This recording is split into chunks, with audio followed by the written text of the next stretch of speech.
네, 시청자 여러분, 검찰청장으로 돌아왔습니다. 이 시간 기다리시는 분들이 너무 많습니다. 우리 한동훈 검사장님, 한 주 동안 잘 지내셨죠? 네.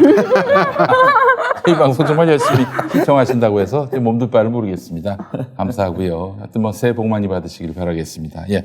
자, 오늘도 우리 함께 해주시는 네 분의 정말 한국의 대표 이빨들을 소개하겠습니다. 자, 장용진 아주 로엔피 편집국장님 어서 오세요. 네, 안녕하십니까. 네, 감사합니다. 자, 우리 신유진 변호사님 나오셨어요. 네, 안녕하세요. 신유진입니다. 감사합니다. 우리 이현주 변호사님. 안녕하세요. 감사합니다. 어서 오십시오. 자, 그리고 한동훈 검사장이 보고 있다니까 긴장. 아예 다 사람 하는 일인데 우리 동훈이 형도 좀 넉넉하게 보실 거예요. 그 목요일이면 또 이제 금요일을 하루 앞둔 좀 편안한 날 아니겠습니까? 네. 예. 자, 우리 조상우 변호사님. 예, 안녕하세요. 조상우입니다. 네, 우리 조 변호사님 바로 대마시안 근처에 사무실이 있으신데 왠지 지역구 유권자 같습니다. 원래 사실 구로구가 금천구가 구로구에서 분구된 거예요. 그렇죠. 예. 95년도에 분구된 거긴 금천구입니까? 예, 금천구. 여기는 구로구입니다. 예. 그러니까 가장 마지막에 서울에서 가장 마지막에 분구된 구입니다. 그렇지.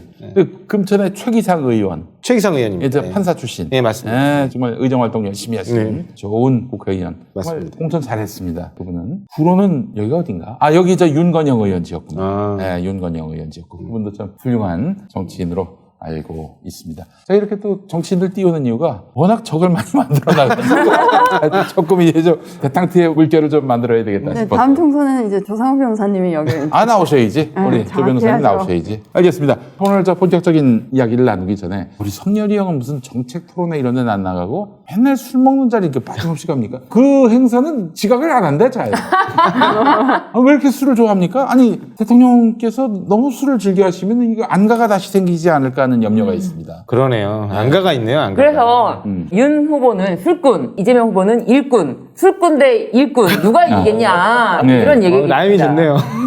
예. 술꾼 대 일꾼. 예. 그렇네요. 아니, 근데 진짜 정책이나 혹은 민생 현안에 대해서는 아는 게 하나도 없는 것 같고요. 검사 시절에 자기 사건도 몰랐는데 어떻게. 그래요? 네, 그 총장 시절에도 그 중요한 사건들을 A4 용지로 네. 그것도 한 16포인트, 12포인트, 12포인트 아닐 거라고 생각합니다. A4 용지 한 장 16포인트로 요약을 해오면 그걸 보고 지휘를 했다는 거 아니에요. 그러니까 감수사의 제왕. 아니, 근데 진짜 검사들이 모든 형태의 보고서를 할 때 한 장이 넘어가면 예. 무조건 한 장짜리 뭔가 이렇게 요약 문서를 반드시 앞에 붙입니다. 그것만 보게? 예, 그것만 그러니까 혹시 뒤는 이제 자기 관심사면은 뒤로 넘어가겠지만 보는 대개는 거고. 앞페이지에서 그냥 읽다가 마는. 네, 맞습니다. 그러니까 딱 그런 거에 굉장히 익숙해서 그런 것도 있는 것 같고, 오늘도 보니까 어디 젊은 사람들이랑 토론하는 자리에 가가지고. 청년 문화인. 네, 마이크 셔틀을 계속 하시더라고요. 질문만 들으면 마이크를 이준석한테 셔틀을 해요. 근데 더 충격적인 건 그 사이사이 워딩 중에 이런 워딩도 있어요. 공약인 것 같은데요? 하면서 또. 공약은 이준석이. 아니, 대통령 후보가 공약을 모르고 그걸 당대표한테 넘기면 어떡합니까? 예. 아니, 이 사람은. 마이크 셔틀. 그러니까 제가 누차 얘기하는 게, 김종인 씨가 뭔 국가 비전을 얘기하고 이번 대선의 큰 캐치프레이즈 얘기해봐야 한 기로도 끌리시면 됩니다. 왜냐, 그 사람은 대선 끝나면 바로 용도 폐기예요. 그 양반이 총리를 한다든지 그럴 일 전혀 없습니다. 제가 정치평론 한 20년 했는데 20년 한데 모든 걸 겁니다. 김종인은 이번 선거와 함께 아웃! 이준석도 아웃! 저는 그렇다고 봅니다. 그렇지 않고 모시고 간다? 윤석열 사전에 그런 거 없습니다. 없죠. 제가 보기에는 선거가 끝나면은 윤석열은 한동훈하고 이런 사람들과 함께 가지 절대로 이준석이나 김종인하고 같이 가지는 않을 거예요. 자기가 껄끄러운 사람이라 왜 같이 갑니까? 지가 또 짱 먹었는데 뭐가 아쉬워서 김종인하고 같이 가요? 이유가 없죠. 네. 근데 저는 김종인 씨가 어떻게 보면 진보적인 아젠다, 진보적인 정책에 관해서 의지가 있느냐? 저는 없다고 봐요. 왜냐면 예전에도 사실은 의지가 있으면 모든 걸 이렇게 굴욕을 감수하면라도 밀어붙이는 맛이 있어야 되는데 그런 거 없이 그냥 휙 던지고 나오는 데다가 이번에도 보면은 최초에 우리가 이제 재난지원금을 한 20조 얘기를 했더니 2배 이상 뻥튀기 해가지고 윤석열이 50조를 쓰겠다. 그 대신 소상공인 집중 지원으로 가겠다. 그렇게 얘기해요. 그래서 이재명 후보가 그래도 굳이 따져보니까 그래 50조 하자. 왜냐면 어차피 초과세수가 49조 이상 거쳤겠니까 그걸 다시 국민들한테 돌려준다는 의미로 선별해서 두텁게 하는 거 오케이. 일단 내 보편적 재난지원금은 뒤로 미루겠다. 동의되는 것부터 해서 지금 당장 죽겠는 소상공인 보호하자고 했더니 윤석열 살짝 발 빼고 있죠. 그런데 갑자기 거기다 대고 뭔가 이제 더 획기적인 어떤 중도성을 보여주기 위해서 100조를 얘기해요, 이제 또 김종인이. 그래서 뭐 어차피 뭐 지키지도 못할 약속인데 막 그냥 뭐 던지는 거죠. 그러면서 100조를 얘기하니까 그럼 100조라도 얘기하자. 잘 됐다. 했더니 또 발을 빼요. 뭐냐면 윤석열 대통령 되면 그때 고려해 보자는 취지지 지금 당장 하자는 얘기 아니다. 그러니까 왜 그걸 그때 하느냐고. 그러니까 제가 볼 때는 이거는 분식하는 거예요. 그러니까 마치 분식회계 주식 사기, 그 분식회계가 얼굴에다 바르는 그 분을 얘기하는 겁니다. 꾸미다는 뜻이거든. 꾸며주자인데 그렇게 꾸며가지고 뭔가 회계를 갖다가 이쁘게 만들어서 사기를 치는 거잖아요. 이거는 지금 뭔가 후보와 그다음에 공약을 꾸며가지고 이쁘게 발라놓고 유권자의 표를 도둑질하고 사기치는 거예요. 맞습니다. 결국 할 의지도 없어요. 네. 지금 보면 100조 윤석열 당선되면 100조 하겠다는 그 말은 안 하겠다는 거잖아요. 그러니까 그때 내가 한다는 보장이 사실은 없어요. 없어요. 그다음에 잘 보셔야 되는 게 김종인이라는 사람은 지금까지 이 사람이 할 수 있을 때 뭘 했느냐, 자신이 뭘 할 수 있는 자리에 있을 때 그 공약을 지켰느냐, 별로 안 지켰어요. 이 사람은 뭐냐면은 선거라는 자리에 갔을 때, 선거를 할 때 그 유권자들의 마음을 혹할 수 있는 그런 아젠다를 잘 던져요. 그래서 혹해요, 사람들이. 그런 거를 잘 집어낼 수 있는 선거를 하는데 달인일 따름이지. 그래서 선거용으로 잘 뽑아 쓸 수 있는 사람이지, 이 사람이 내세우는 주장을 실제로 쓸 수만 있으면 정말로 좋을 거예요. 근데 이 사람은 실제로 적용을 할 의지는 없는 사람이에요. 전혀 없어요. 예, 그 사람은 그냥 선거용으로, 그 사람도 선거용으로 정책을 내놓을 따름이지 실제로 실행을 할 의지는 없는 사람이에요. 그러니까 내가 그동안 여러 형태의 리더들을 봤는데 윤석열 같은 리더도 경험해 봤습니다. 머리는 딴 사람한테 빌리고 자기는 큰 틀에서 지시만 하는 거예요. 네. 어떻게 영을 세우느냐? 말 안 들어 저 새끼 그냥 아웃시켜. 그냥 아주 정말 그 앞에서 다 보는 앞에서 그냥 목을 날립니다. 그냥 네. 피가 철철 흐르지. 그래서 이 사람들한테 공포심을 갖게끔 야 내가 적군이 될 수 있다 하는 그런 걸로 영을 세워온 사람입니다. 그렇기 때문에 이런 사람에게 뭐 머리를 기대하고 지약을 기대하고 그거 아니에요. 근데 진짜 조성호 변호사님께서 벌써 의원님이라고 당선시켜드렸어. 조성호 변호사님께서 말씀하신 그 마이크 셔틀 그 장면은 다른 방송에서 볼 수는 없는데 유튜브를 좀 찾아보셔야 되는데 굉장히 재밌습니다. 굉장히 기분이 약간 울적할 때 보면은 뭐지 이게? 그런 거잖아요. 콘서트에서 이제 가수가 네. 삑살이 날 것 같으니까 관중들한테 다 그렇지. 이제 막 고음 부분에서 딱 마이크를 차라리 관중한테 마이크를 주면 좋은데 자기 옆에 베타 가수를 하나 이렇게 데리고 와가지고 내 노래 나왔네? 노래 한번 거의 그런 수준이에요. 예. 지금. 저는 굉장히 재밌습니다. 다른 사람들이 윤석열을 따시킨 줄 알았어요, 처음에. 그리고 윤석열한테 줘야 되는데 기회를 안 주고 다른 사람들이 이리 주세요, 저리 주세요 한 줄 알았어, 처음에. 아니 질문자가 심지어 후보자님의 그런 생각을 듣고 싶습니다 그래요. 근데 그걸 넘겨. 근데 공약 그렇더라고요. 논스톱으로 논스톱으로. 심지어 그걸. 근데 자세히 보니까 이상은 그렇더라고요. 그래서 처음에 이게 빠른 영상으로 봤거든요. 소리가 안 들리잖아요. 그러니까 마치 윤석열을 따시키고 윤석열이 거기서 그냥 이렇게 왔다 갔다 그냥 마이크 셔틀만 하는 줄 알았는데 그게 아니었더라고요. 야, 이 사람 정말 심각하다. 근데 처음에는 우습더니 나중에는 심각해지더라고요. 이런 사람이 대통령 후보에 나왔다고? 그러니까 이제 그거를 심각하게 바라보면 너무 짓눌립니다. 그래서 저는 그런 걸 보면은 정말 다 함께 공유하는 걸로. 다 함께 공유해. 당신들이 공유가 안 되나? 지지하고자 하는 후보의 수준이 이 정도입니다. 실태를 알려주는 그런 정말 아주 좋은 짤들을 많이 만들고 있어요. 저는 사실 심각한데. 정말 자질 부족이지만 저는 알코올 중독이 아닌가 의심이 됩니다. 아니 진짜 알코올성 치매. 아니 술 얘기만 나면 눈이 그냥 번지르르 하는데 예전에 우리 저 아는 목사님 계신데 이 목사님은 여름만 되면은 보신탕 얘기만 나면 눈에서 막 광채가 나요. 진짜 밤에도 광채가 나. 아니, 왜 고양이 사진 찍으면은 네. 막 눈이 이상하게 예. 나오잖아요. 그렇듯이 와. 근데 우리 저 성렬이 형은 또 술 하면은 또 지금 환장하는 것 같은데. 우리 성렬이 형이 자주 가시던 술집. 서초동에? 서초동에 아크로비스타하고 삼풍 아파트 사이에 버지니아. 버지니아? 가보셨나요? 아니, 지나가면서는 봤죠. 비싼데요, 조금. 그 작년 7, 8월에 뭐 추윤 갈등하면서 수사지휘권 뭐 발동하고 그럴 때 윤석열이 자기 사람들을 데리고 거기는 이제 검사인데 법무부에 가 있는 사람들을 과천 사람들이라고 부르거든요. 첫 사람들. 예. 과천 사람들 옆에 있는데 네. 들으라고. 들으라고. 또 우리 윤석열이 품위가 1도 없잖아요. 네. 거친 습성이 남아있으니까 우리는 귀한 방송이니까 품위 있는 방송이니까 어쨌든 추미애 XX년. 어머! 아, 우리 성렬이 형이 그런 얘기 했다고요? 진짜? 혹시 그 S로 시작하는 윤석열이가? 야, 그 유명한 얘기인데 모르셔요? 처음 들었습니다. 저 몰랐어요. 아니, 아, 집에서 버지니아라는 됐다라는 얘기 술집에 들었는데 예. 그게 농담인 줄 알았지. 법무부 파견 그 검사들까지 온 자리에서 그 옆 테이블 다른 테이블인데 들으라고 일부러 들으라고? 들으라고. 나는 법무부 장관한테 귀 안 죽어. 추미애 그 XX년 하면서 웬일이야. 야, 정말 저 지금 처음 알았어요. 야, 아니, 이 정도- 집에서 뭐 이렇게 욕을 했다는 얘기는 들었는데 나는 그냥 그런 줄 알았지. 근데 진짜로 그게 저번 방송 때 조 변호사님께서 최저임금이 헌법에 나와 있는데 네. 최저임금 밑으로도 일할 사람이 뭐 네. 넘쳐난다. 아, 그렇죠, 그렇죠. 예. 이게 반헌법적 사고잖아요. 네. 민주적 정당성은 법무부 장관, 그러니까 네. 국민이 선출한 대통령, 대통령이 임명한 법무부 장관. 오히려 그 민주적 정당성 법무부 장관에게 있고 법무부 장관의 지시를 따라야죠. 그렇죠. 근데 완전히 반헌법적 사고를 하는 겁니다. 그리고 하나는 이게 누가 법무부 장관인가에 따라 달라요. 그렇죠. 그 예전에 임은정 검사가 징계소송, 징계처분 취소소송을 받을 때 뭐라고 했냐면은 우리 검찰의 민주적 정당성은 사실은 검찰은 검사장 직선제 얘기가 네. 나오듯이 민주적 정당성이 취약하다 이런 논의가 있지 않습니까? 네, 그래서 그렇죠. 거기 서면에다가 네. 우리 검찰 조직의 민주적 정당성은 국민이 선출한 대통령이 임명한 법무부 장관의 지휘 통할을 받는 데서 나온다. 그때는 법무부 장관이 검찰 사람이었거든. 건재진, 한교안. 네. 이럴 때 얘기라 이게 진짜 다른 거죠. 법무부 장관의 지휘 통화를 받는 거를 뻔히 알면서도 네. 아, 그때는 또 그렇게 인정을 그렇게 해놓고는 서면에다가 이렇게 써가지고 그래놓고 추미애 장관하고 트러블이 나니까 추 장관에 대해서는 부하가 아니다 이런 걸 뿐만 아니라, 넘어서서 네. 버지니아 술집 가가지고 욕설을 땡땡년이라고 했다.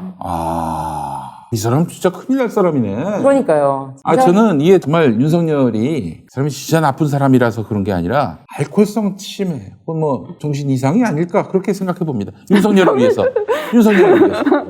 근데 나쁜 사람이라고 생각하고 싶지가 않아요. 근데 어느 정도는 조금 저도 그 부분에 그럴 수 있다고 생각이 드는 게 그분이 중수 1, 2과장 할 때는 그 정도는 아니었어요. 아, 제가 그때 등산 갈 때 같이 갔었어? 그쵸, 그 등산 그때도 술은 좋아했던 거 아닙니까? 수술은 좋아했었고 했는데 이게 이제 이걸 갖고 갔는데 이게 소주였다는 소문이. 아니 뭐 그때 아니, 저 그 농담이에요. 정도 아니었어요. 농담입니다. 그 정도 예. 아니었어요. 분명히 그때도 약간 좀 이렇게 껄렁한 부분도 좀 있었고 좀 이렇게 말을 막 좀 우아미는 없었지만 저 정도는 아니었어요. 분명히 아니었는데 그거는 이제 외부인이 있었던 거고 자기들 식구들하고 있을 때는 다른 모습이 드러나는 거죠. 이제 아무래도 기자는 외부인이잖아요. 그러니까 외부인한테 보일 때 그렇게까지 이제 자신의 본색을 다 보여주지 못한 정도가 아니었을까 싶은데 저는 이 사람이 그냥 지금 모습이 저는 계속 한결같지 않았나 그런 생각이 들어요. 과거부터? 네, 과거부터. 그러니까 이게 이현지 변호사님의 뭐 책이라든지 그리고 그런 걸 다 보면은 이 사람 일관된 사람이다. 그러니까 이게 아니 행동에 일관된 거 하고요. 네. 지적 능력이 저렇게 뭐 지적 능력도 이게 사람이 태보한 부분하고 저 정도까지는 아니었는데 눈에 띄게 좀 옛날보다 좀 많이 못하다. 근데 그게 알코올성이 부분이 있지 윤석열만의 않을까. 문제가 아니라 그렇죠. 검사들의 특징이 법을 해석 적용하고 선언하고 그 공소장에 적어놓으면 그 사실 확정되고 그러니까 사람이 오만해지면 지식이 이렇게 반사되잖아요. 그리고 정말 말을 아무렇게나 네. 조사해보지 않고 네. 사실 그 정유미 검사라는 사람이 김학의 출금에 대해서 뭐 수원지검이 불법 출금이라면서 수사를 할 때 절차적 정의, 절차적 정당성 대단히 중요하다. 그게 아무리 범죄자라도 그렇다. 네. 이렇게 하면은 네. 이렇게 뭐 형식적 기재사항에 흠이 있으면 우리 검사들 네. 이런 거 절대 안 한다. 바로 잡혀간다. 네. 근데 저희 공판 기일 중에 법무부에 사실조회를 보냈어요. 긴급 출금 제도가 생겨난 게 2012년. 네. 한 10년간에 검찰이 한 것이 120여 건 되는데 네. 그 중에 기재사항 흠결이 있는 게 68건. 그러니까 이게 앞뒤가 다르고 그냥 그때 이거를 어떻게든 이제 자신들이 원하는 방향으로 끌고 가는 그것만 개발하지 사실상 정말로 뭔가를 조사하거나 뭔가를 막 연구해서 그 결과에 따라서 하는 것이 아니라 이 사건에 이거를 내가 유죄를 만들고 싶다. 그 강한 의지로 모든 걸 뚫고 나간다. 저는 좀 그렇게 봤거든요. 그러니까 목표가 정해지면 그 목표를 향해서 나갈 뿐이고 목표에 법리를 끼워 맞출 뿐이지 정해진 법리나 일관된 법리가 있는 것 같지는 않아요. 용기의 새로운 도전 썬데이 용인 8090 세대를 위한 라떼 월드를 열다. 썬데이 용인 사건과 실화, 화제의 인물, 음악과 영화 모든 장르를 총망라한 썬데이 용인 9월 5일 팟빵에서 공개됩니다. 썬데이 용인. 아이고 이거 구독해달라는 말을 깜빡했네. 썬데이 영민 구독 구독 부탁드립니다. 검사들이 수사할 때 중요한 사건이 있고 좀 자기가 신경 안 쓰는 네. 사건 그냥 뭐라 하겠어요. 막 기소해요. 네. 무면허 운전으로 기소했는데 면허증이 있어. 네.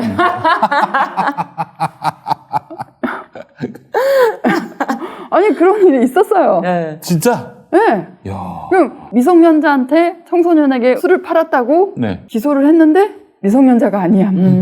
그 팔았다는 사람을 보니까 미성년자가 아니야. 증거가 없는 거네. 그러니까 이게 야. 중요하지 않은 사건에 대해서는 좀 흠결이 좀 많이 있긴 있어요. 그래서 근데 거기서 그걸로 기소당한 사람은 억울하잖아요. 그렇죠. 청소년 보호법 위반. 근데 네. 그게 어떻게 되냐면 무죄를 받으면 골치 아파지거든요. 자기 네. 잘못 기소한 거에 대해서 뭐 보고도 네. 하고 질책 당하고 벌점도 받을 수도 있고 그 마지막 순간까지도 술책이 가능해요.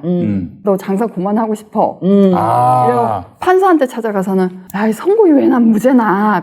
아, 그게 그거잖아. 선고유예 해주세요. 그럼 이 피고인이 항소하지 않도록 하겠습니다.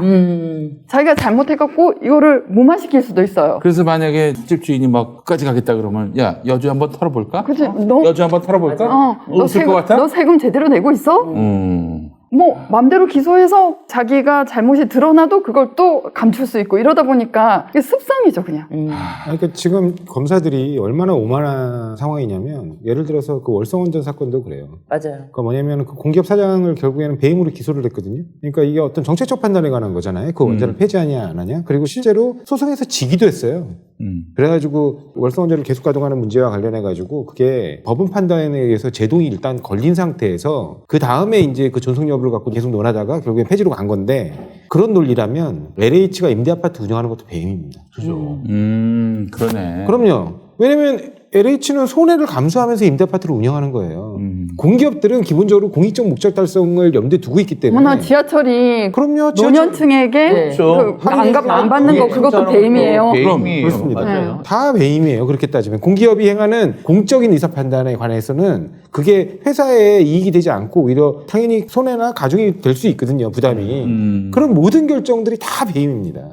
정신 나가는 것들이에요. 근데 공기업은 원래 공익을 위해서 그렇죠. 그걸 공익 감수하라고 하는 거잖아요. 그렇습니다. 그러니까 공기업인 거예요. 그렇지 않으면 그냥 민간에서 그걸 하면 돼요. 민간기업이 아니 그럼 민간에 다 넘겨주지. 그걸 그렇죠. 왜 공기업이 합니까? 손해를 감수하면서 하는 게 공기업입니다. 그러니까 손해가 날 수 있기 때문에 그래서 그걸 공기업이 하는 거예요. 만약에 정말 이익이 날 것 같으면 공기업 운영하면 안 되죠. 그러면 오히려 그거는 사기업한테 넘겨줘야지. 그렇죠. 민간의 자율과 창의를 갖다가 억제하고 모든 거를 갖다가 모든 재산들을 국유화하는 거하고 다른 조치가 그러니까 위험 부담과 손해가 날 가능성이 크기 때문에 그렇지만 공적 이익이 있기 때문에 하는 겁니다. 그래서 국가가 하기 때문에 그래서 공기업인 거 그러니까 아닙니까? 얘네들은 자기들이 볼 때 어떻게든 끼워 맞춰서 범죄로 만들 수 있으면 자기들 이익에 따라 범죄로 만들기도 하고 또 어떤 경우는 자기한테 이익이 되면 다 덮어주기도 하고. 그러니까 이렇게 되면은 4대강 하는 거 다 그것도 100% 그거는 그렇죠. 예, 그 범죄였어요. 그거. 어처구니가 없는 거죠. 어처구니가 없는 거고 그런 식으로 따지면 그렇게 계속 따져 들어가면 옛날에 경부고속도로 넣은 것 그것도 다 배임이에요. 배임이죠. 그때 당시에는. 그러니까 경부고속철도도 배임이고요. 인천공항도 배임이고요. 다 배임이에요. 그거. 그러니까 국민들에게 선출된 그 선출 권력의 민주적 의사결정에 따라 국민이 선택한 거기 때문에 건들지 말라는 거예요.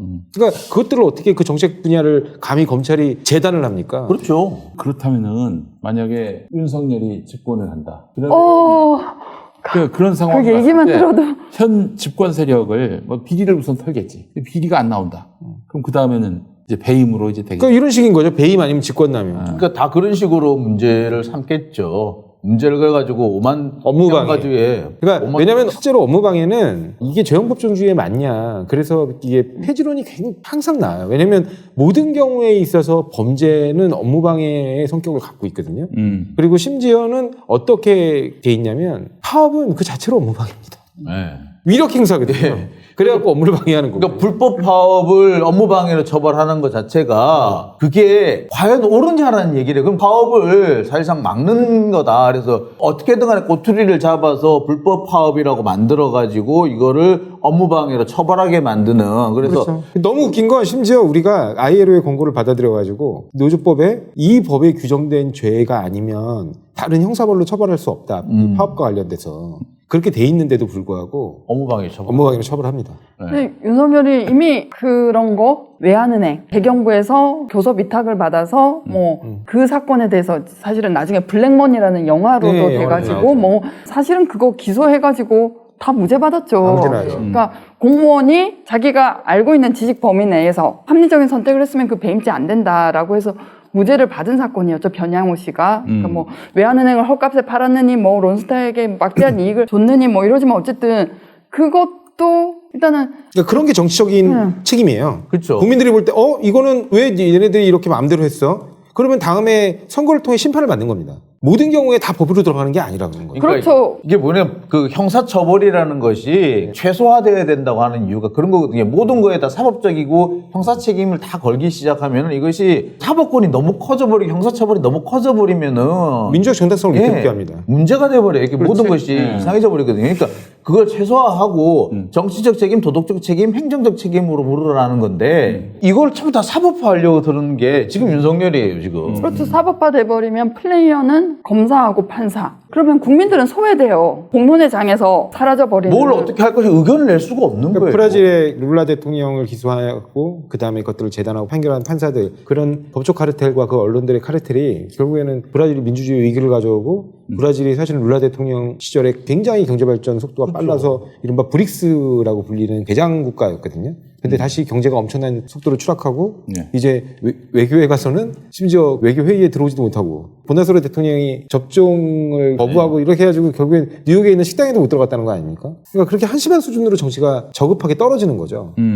그렇게 이제 사실 윤석열 후보가 추후에 어떻게 돼서 정치적인 문제를 일으킨다 이 정도로 끝나는 게 아니라 그 윤석열 후보가 장모와 그리고 또 아내 김건희 씨에 관한 문제가 있었음에도 불구하고 이거를 자신의 사람이기 때문에 덮었다라고밖에 볼 수 없는 지금 계속해서 이제 일들이 일어나지 않고 있습니다. 아 근데 저는 정말 더 나쁜 게 뭐냐면 그 인지상정이라고 뭐 가까우니까 네. 뭐 인정에 끌리고 어떻게 하다 보면 이렇게 봐주게 되고 하는 거 그걸 사람이 안 하면 좋지만 네. 안 하는 게 가장 좋겠지만 그것까지 제가 뭐 어떻게 아주 나쁜 놈이다 죽일 놈이다 이렇게 얘기하고 싶지는 않아요. 근데 그거를 넘어서서 피해자를 가해자로 둔갑시키고 네. 그렇지. 그다음에 예를 들면 죄 없는 사람을 범죄자로 만들어가지고 이익을 편취하는 그러니까 그런 게 가장 악질적인 범죄거든요. 사실은 이 그렇죠. 악질적인 검찰권 행사고 그래서 기소권을 남용하는 거죠.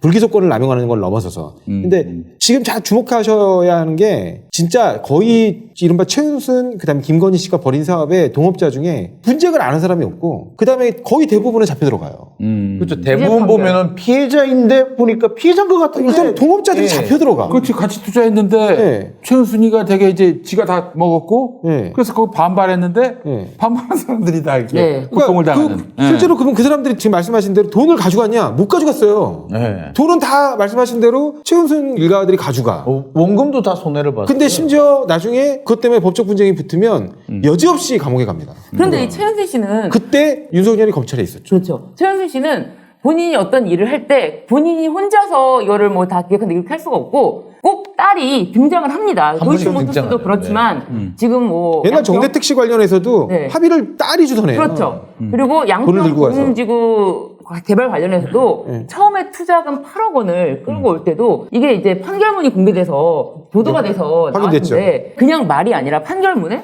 아예 최은순의 피고의 딸이 원고의 아들 그러니까 그 투자자의 아들을 만나서 투자를 권유해서 김건희가 권유해서 8억 원을 투자를 했다 이렇게 나옵니다. 네. 그러면은 이게 이 딸이 투자를 권유했다. 그러니까 김건희 씨가 그렇다면은 자신의 뭐 아내가 뭐 이렇게 돈 이런 걸 잘 모른다 이렇게 말할 수 없는 거잖아요. 이게 명백하게 판결문에 나와 있고 이게 투자가 돼서 이제 우리가 그러면 투자 약정에 따라서 수익에 대해서 좀 배분을 다오 했더니 이거는 사업 승인이 나기 전에 너네가 먼저 뺐기 때문에 줄 수 없다라고 그래서 법정 소송한 공방, 거예요. 예, 예. 법정 소송하는 공방까지 거예요. 계속 가고 법정 공방까지 갔을 때도 불구하고 이 사람들한테 어쨌든 법정 공방 가기 전에 이 사람들 돈을 갚을 때도 최은순 씨는 자신의 돈으로 갚진 않아요. 자신의 돈으로 갚진 않고 자신이 채무자로서 돈을 갚는 것도 아니고 엉뚱하게 다른 회사로부터 대출을 일으켜서 갚고 상상하기 어려운 여러 가지 이렇게 불법을 넘나드는 행위. 제가 지금 딱 불법이라고 이제 규정짓지는 않겠습니다만 그런 행위들을 했을 때 아무런 문제가 없이 뒷배를 봐주는 사람이 있다라고 주장을 계속하지 않아요, 정대택 씨가? 그럴 수밖에 없지 않았을까? 아니, 그러니까 제가 여지 없어요. 지금 네. 오늘 공공지구 부분을 제가 취재를 하다가 황당한 상황을 좀 봤어요. 지금 이제 공공지구 지금 이번에 그 양평의 소리인가 그 신문에서 보도를 한 내용을 토대로 해가지고 추가 취재를 좀 하고 있는데 되게 황당한 거예요. 이게 결론을 먼저 말씀드리면 이게 공공지구 지금 양평지구 개발 부분은 단순히 양평 분수가 좀 도와줬다 정도가 아니라 양평 분의 정관계가 조직적으로 뒷배를 봐주지 않았으면 나올 수 없는 상황이 벌어졌다. 결론은 제가 그런 생각이 딱 들었어요. 네. 왜 그러냐. 양평에서 처음에 지금 우리가 알려지기로는 양평에 LH가 먼저 아파트를 지으려고 하는데 LH 아파트를 주민들이 반대해서 사업이 백지화되고 거기에다가 이제 장모가 들어와가지고 아파트를 지은 걸로 돼 있잖아요. 그런데 LH가 짓기로 한 곳하고 장모가 아파트를 지은 곳하고 거리가 800m 정도 떨어져 있고요.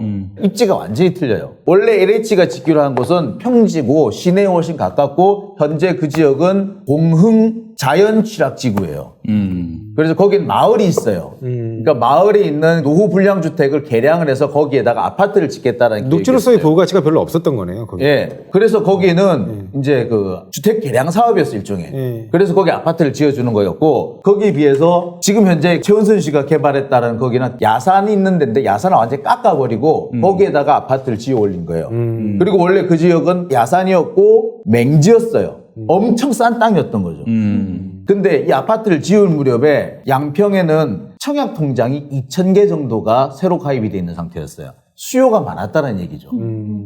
그러니까 그 당시에 사람들은 아파트가 좀 지어졌으면 좋겠다, 양평에도. 나는 수요가 상당히 많았는데 LH가 아파트를 지으려고 하니까 처음에는 환영했대요. 그런데 LH가 아파트를 짓는데 10평에서 18평짜리 작은 아파트를 짓겠다고 합니다. 임대 아파트로. 임대 아파트로. 그러니까 아예 그거 말고 큰 거 지어줘. 큰 거 짓고 우리한테 보상도 좀 더 줘. 이렇게 했다는 거예요. 주민들은. 그래서 반대를 했다는 거예요. 그랬는데 그 반대를 기화로 애초에 그 LH에서 사업하는 것 자체를 무산시켜버리고 이 사업은 아예 없애버리고 장모 사업을 인가를 내서 부른 거예요.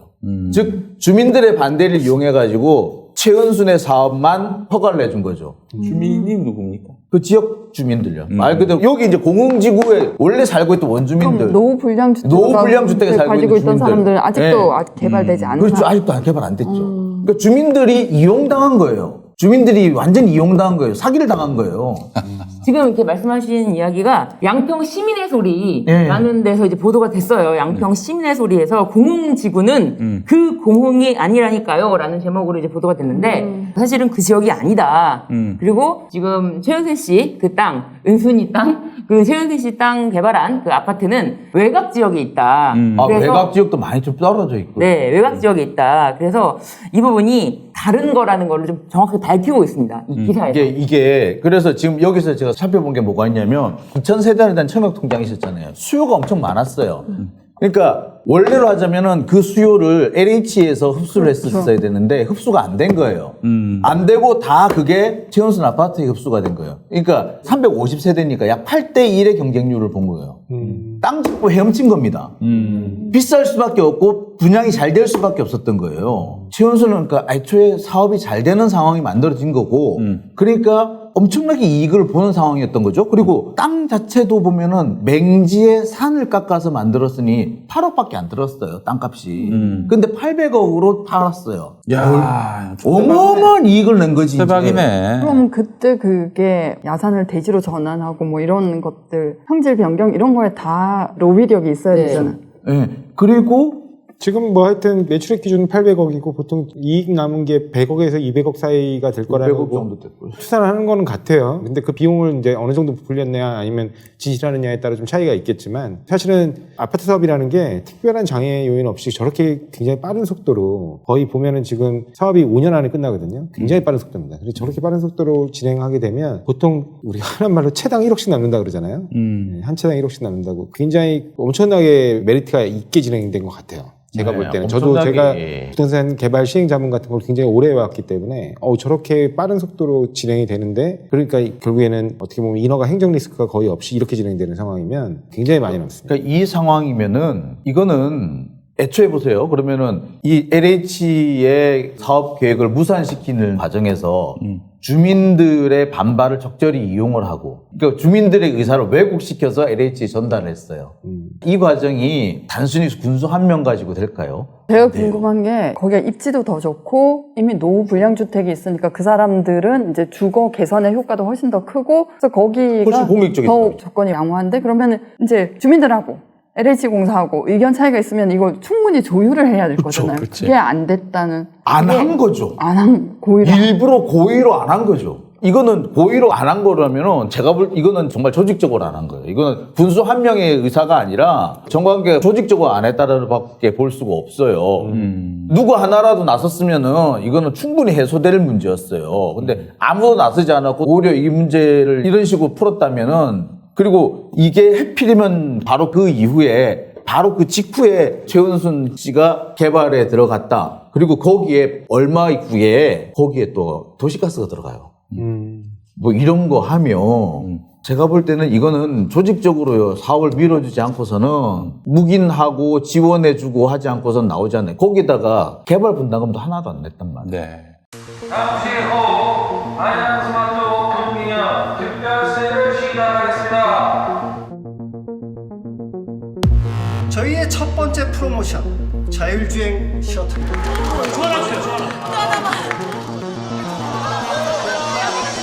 이번 달 야심차게 준비한 프로모션 제품들입니다. 무료로 제공해드리겠습니다. 렛츠고! 이거 뭐 수사하면은 끝없이 끝없이 수 난 있을 거예요. 것 같은데. 여기서 예. 플러스 원. 최은순 씨의 남편, 원래 남편이니까 김건희 씨의 친아버지가 양평군청에서 근무를 했었어요. 90년대 말까지.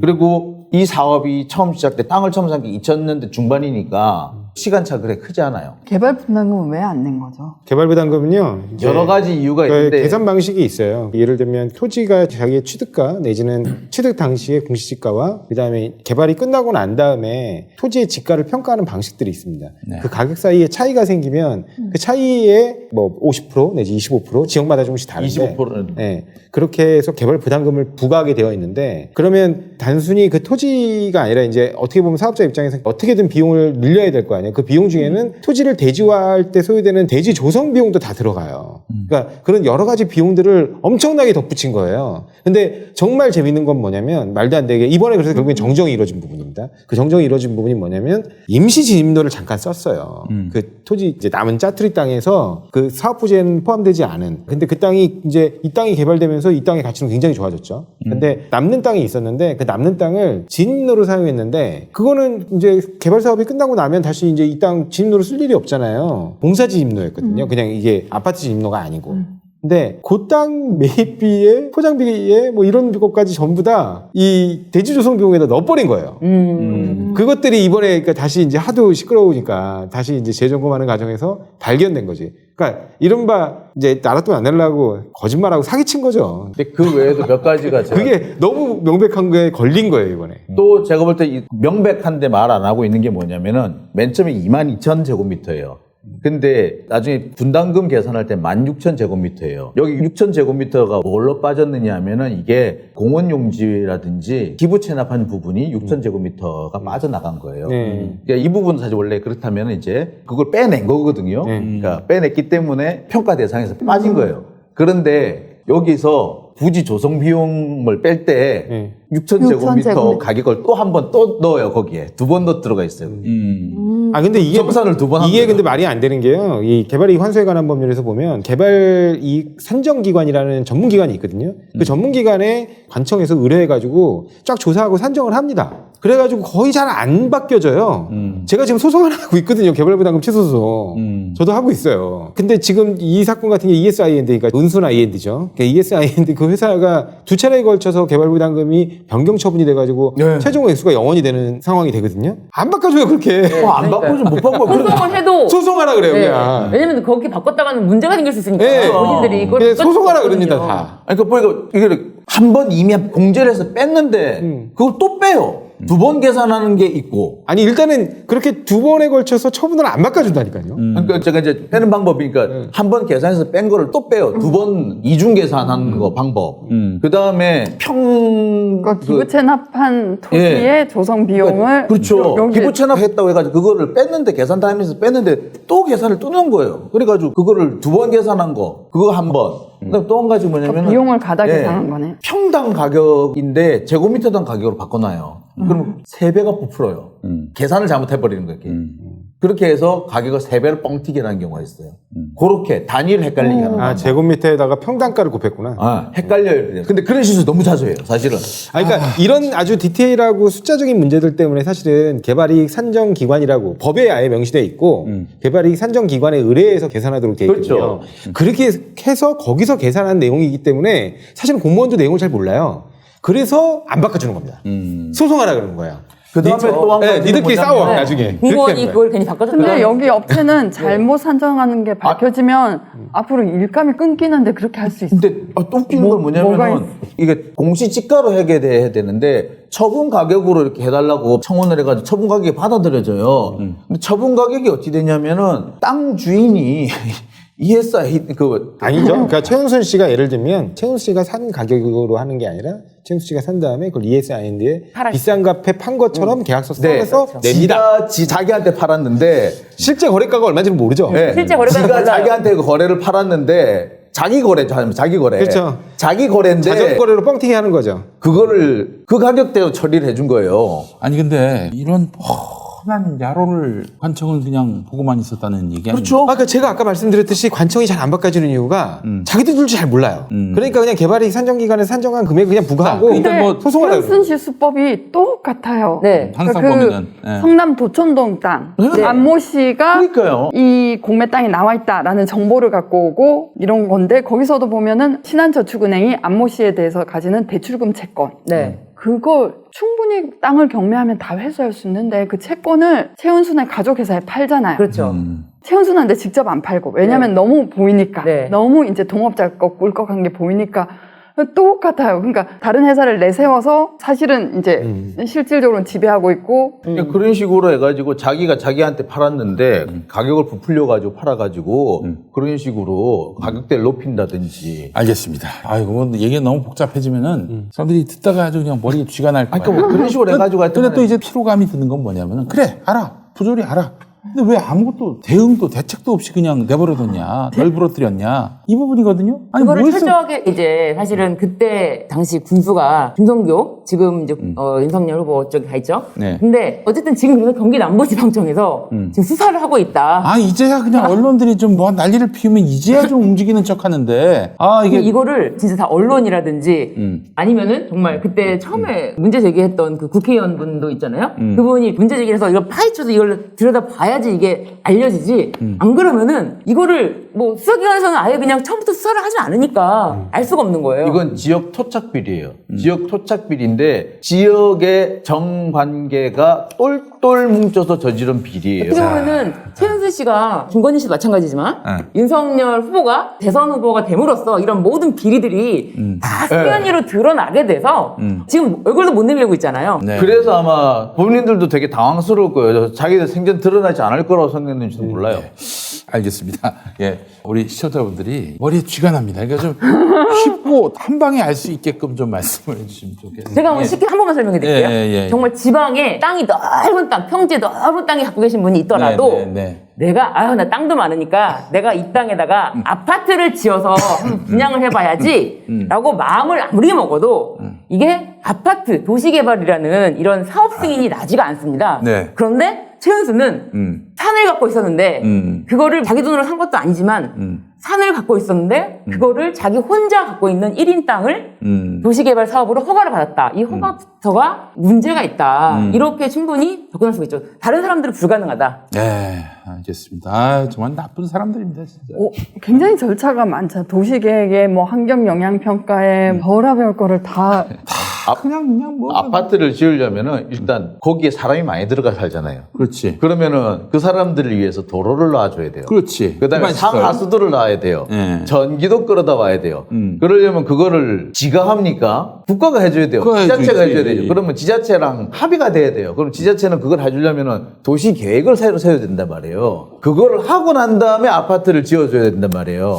근데 그거를 아무나 안 해줘요. 기자들은 왜 그거 안 묻는지 모르겠어요. 윤석열 후보에게. 네. 왜냐면 너무 명백한 거거든요. 그 농지법 위반 사실은. 물론 이제 근데- 공소시효가 지났는데 당시 이제 윤석열이 이제 관할 아니죠. 지역으로 그렇죠. 둔 그 여주시청장으로 있는데 네. 윤석열이 여기 영향을 미쳤을 가능성이 있습니까? 어떻습니까? 시기적으로 봤을 때. 아니 그 영향이라는 게 결국 그거죠. 그러니까 그들만의 어떤 커넥션, 뭐 굳이 얘기하면 내가 지청장으로 있는 동안 저 양반한테 잘 보여야 될 필요가 당연히 양평군수는 있고 워낙 그 검찰권이 포괄적으로 행사되고 있으니까 지금. 네. 그러니까 그 입장에서 보면 전반적으로 잘 지내는 게 좋잖아요. 그렇게 해줄 가능성이 높은 저는 거죠. 윤석열만의 힘이라기보다는 검찰 조직의 힘이죠. 그렇죠. 그러니까 삼성도는 안심하고 받는다 그러잖아요. 뒤탈이 없으니까. 네. 그것처럼 결국은 최종적으로 기소 독점을 하고 있는데 검찰인데 네. 아무려면 제가 장모를 잘해줬는데 네. 그렇죠. 하여튼 그런 부분인 거죠. 그리고 너무나 명백한 건 지금 농지법을 위반해서 그렇게 농지를 갖다 불법 취득한 다음에 그게 LH 직원들이 그것 때문에 지금 완전히 맞아요. 작살이 났지 않습니까? 네. 국민들한테. 근데 그렇게 해서 엄청나게 이득을 얻었어요. 근데 기자들이 왜 그거에 대해서 윤석열 후보에 대한 입장을 안 묻습니까?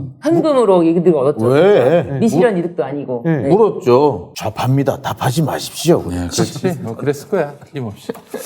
알겠습니다. 자, 이제 광고 좀 잠깐 하고 다음 이야기 이어가겠습니다. 가느통이라는 독일 전통의 크리스마스 빵 슈톨렌인데요. 슈톨렌. 야. 최근 그 김용민닷컴에서 주문이 폭주하는 상품입니다. 크리스마스를 대표하는 독일식 과일 케이크 슈톨렌인데 건포도와 절인 과일, 아몬드, 계피, 넛맥, 넛의 일종입니다. 넛맥 등을 넣고 구운 빵에 버터를 바른 다음 슈거 파우더를 뿌려서 완성합니다. 슈톨렌은 일반 케이크와는 많이 다릅니다. 1년 전부터 절인 과일과 견과류, 아몬드 가루로 만든 달콤한 마지펜, 설탕과 아몬드를 갈아 만든 반죽이 한데 어우러져서 달콤함과 고소함, 향긋한 맛이 일품입니다. 슈톨렌은 숙성시킬수록 더욱 맛있습니다. 가운데부터 얇게 1cm 두께로 드시는 걸 추천합니다. 안 드실 때는 분리된 덩어리를 붙여야 마르지 않고 촉촉하게 보관이 돼 좋습니다. 슈톨렌은 가격이 비싼 편인데 들어가는 재료가 고급인데다가 절임 그리고 숙성 기간이 길어서 제작 과정이 번거롭기 때문입니다. 그래서 보통은 3만 원 이상으로 판매되고 있는데요. 하지만 김용민닷컴에서는 최고의 재료를 아낌없이 넣어서 숙성시킨 독일 전통 슈톨렌이 단돈 19,800원. 게다가 배송비는 완전 무료입니다. 이번 크리스마스는 김용민닷컴에서 독일식 최고급 크리스마스 케이크 슈톨렌과 함께 하시기 바랍니다. 제가 이거 하겠습니다. 예. 장용진닷컴에서도 이거를 광고를 했었어요. 이제 저희 집사람이 이제 독일에서 유학을 좀 했었기 때문에 오. 집사람한테 물어볼 거라고 전화를 해가지고 당신 그 슈틀렌이 뭔지 알아? 그랬더니 알지 그러더라고. 어때? 그랬더니 졸라 맛있어. 너무 당황한 거예요 내가. 근데 진짜 맛있어요. 네. 맛있네. 이게 진짜 이게 말이 너무 좀 어려워서 그런데 반죽을 1년 전에 만들어가지고 숙성을 1년 시켜 놓는다는 뜻이에요. 근데 반죽을 제 생각엔 반죽이 아니라 안에 그 과일 절임. 아, 그렇지. 아니 근데 반죽이 아니고요. 맞아요. 잠깐 반죽을 만들면 근데 반죽인데 반죽을 1년 전에? 이제 반죽이 되게 특별한 반죽인 거예요. 그 안에 과일이라든지 견과류라든지 아몬드 가루 이런 것들을 가지고 반죽을 만든다는 거예요. 밀가루로 만드는 게 아니라. 이게 독일 빵이고 이탈리아 크리스마스 케이크는 파네토네. 그리고 또 프랑스는 그 부쉐드 노엘이라고 있잖아요. 이렇게 장작 모양, 부쉐가 장작이라고 하더라고요. 이렇게 동그란 케이크 말고 이렇게 장작 반쪼가리처럼 있는 케이크. 다음에는 파네토네를 하고 그 다음에는 부쉐드 노엘을. 보세요. 이렇게 1년 전에 마지펜을 만드는데 이 마지펜이 설탕과 아몬드를 갈아서 먹는 반죽이다라고 돼 있잖아요. 1년 전부터 절인 과일 끊어야죠. 네. 1년 전부터 절인 과일 끊어. 그다음에 1년 전부터 네. 아니 1년 전부터 절인 과일. 절인 과일과 견과류, 아몬드 아. 가루로 만든 이렇게 1년 전부터.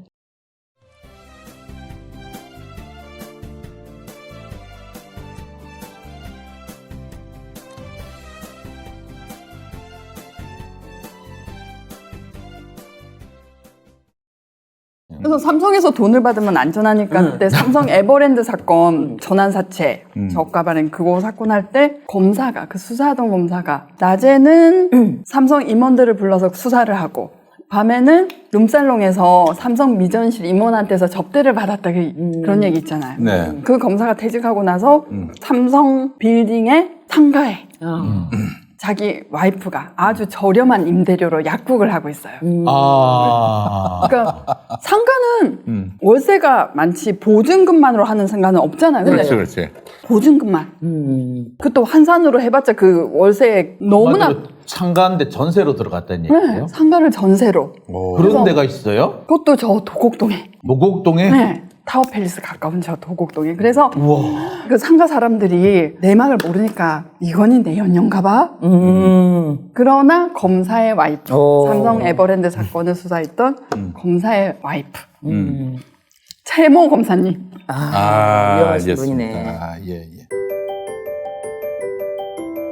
김현